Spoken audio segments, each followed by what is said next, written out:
Bonjour à tous, Annie Genevard dans le Jura ce vendredi. La ministre de l'Agriculture est attendue aujourd'hui dans une exploitation à Chamblay. Pour rappel, cette ferme tenue par un jeune couple avait été durement touchée par la dermatose nodulaire contagieuse.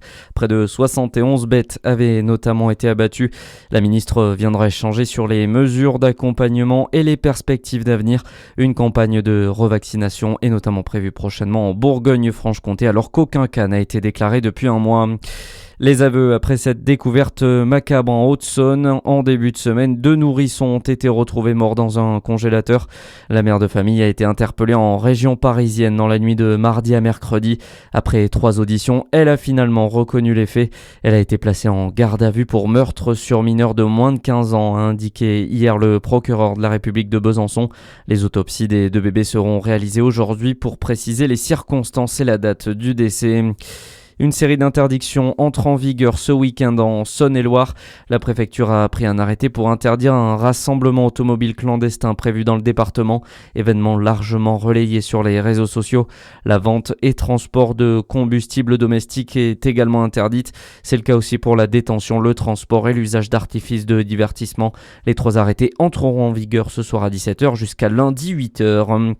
Dans l'actualité également, elle était attendue depuis 3 ans. Le gouvernement a dévoilé la programmation pluriannuelle de l'énergie. La feuille de route énergétique jusqu'en 2035 qui a été publiée aujourd'hui au journal officiel.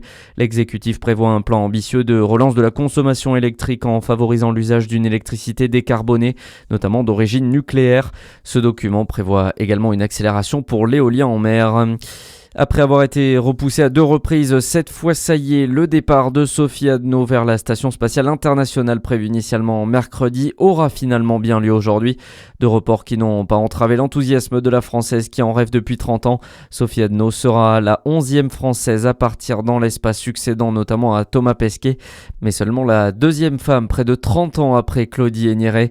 Un rêve qui se réalise pour l'astronaute impatiente de partir enfin vers les étoiles. On est dans les starts là en fait. On attend plus que ça, c'est le décollage. Il y a eu quelques changements de calendrier, mais j'allais dire dans le monde du spatial, la seule constante c'est le changement. C'est un monde opérationnel très dynamique.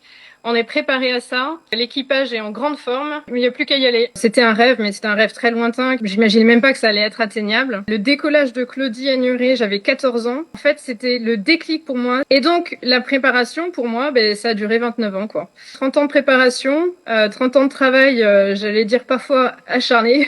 Mais bon, on lâche rien et c'est comme ça que ça arrive. Et puis Sophie Adno et les 3 autres astronautes décolleront à la mi-journée vendredi si le temps le permet.